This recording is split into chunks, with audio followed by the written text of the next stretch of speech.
Hello বন্ধুরা, আজকে আমি চলে এসেছি গঙ্গারামপুর ইওমা সার্ভিস সেন্টারে, যেখানে আমার সাথে রয়েছেন রেজাউল। আর প্রথমেই আমরা শোরুমে ঢুকে যাই। ইওমা সার্ভিস সেন্টারে যে সার্ভিস সেন্টার রয়েছে গঙ্গারামপুর, সেখানে আমরা ঢুকে যাই। ঢুকে যাওয়ার পরে এই দাদাকে বলি যে আমার বাইকের যে পিছনে নাম্বার প্লেট লাগানোর জায়গাটা সেটা ভেঙে গেছে। তো দাদা তুরন্ত খুঁজতে শুরু করে সেই পার্টটা। আর আর এই যে দাদা রয়েছেন, এই দাদা আমার হলো বাইকের যে পার্টটা, পিছনের পার্টটা এটা ঠিক করবেন। আর দেখতে পাচ্ছেন আমার বাইকের যে পিছনের নাম্বার প্লেট সেটা কিন্তু ভেঙে গেছে। তো তারপরে আমার বাইকের সামনের যে গ্লাসটা সেটাও কিন্তু ভেঙে গেছিলো। তো এগুলো কিন্তু আজকে আমি সারাবো। তো যে দাদা খুঁজতেছিল, সেই দাদা আমাদের কিন্তু এগুলো পার্টগুলো দিয়ে দিল। এটা হলো ক্লাস প্লেট এবং এটা হলো যে পিছনের নাম্বার প্লেটের যে লাগানোর জায়গাটা, সেটা কিন্তু এই পার্টটা। তো এগুলো কিন্তু লাগাবে। তো ইতিমধ্যেই দাদা কিন্তু আমার বাইকের যে পিছনের পার্টটা সেটা কিন্তু খুলে রেডি করে রেখেছে।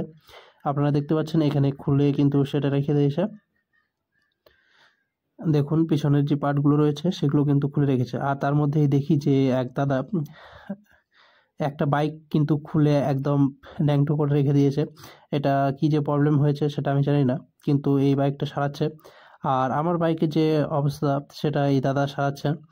তো ইতিমধ্যে পিছনে যে পার্টটা রয়েছে সেই পার্টটা লাগানো হয়ে গেছে। আপনারা দেখতে পাচ্ছেন সেই পার্টটা লাগানো হয়ে গেছে। আর আমার যে পুরাতন নাম্বার প্লেটটা ছিল সেটা কিন্তু সেটাতে যে নাটগুলো বা অর্থাৎ গিরমিটগুলো লাগানো ছিল সেগুলো কিন্তু খুলছে ওই দাদা। আর ড্রিল মেশিন দিয়ে চেষ্টা করছে খোলার। এই পার্টটা খুলেই আমার বাইকে লাগানো হবে। দাদা খুব কষ্ট করে খুলছেন সেটা। এটা খুলেই কিন্তু বাইকে এইভাবে লাগিয়ে দিয়েছে। আর যেটা খুব সুন্দর হয়েছে, খুব ভালো লেগেছে আমার। তো এইখানে আপনারা দেখতে পাচ্ছেন সামনের গ্লাসটাও আমি আপনাদের দেখিয়ে দিই। সামনের গ্লাসটাও কিন্তু সারিয়ে দিয়েছে দাদা খুব ভালো করে। তো এখানে কিন্তু খুব অল্প খরচেই কিন্তু এগুলো হয়ে গেল।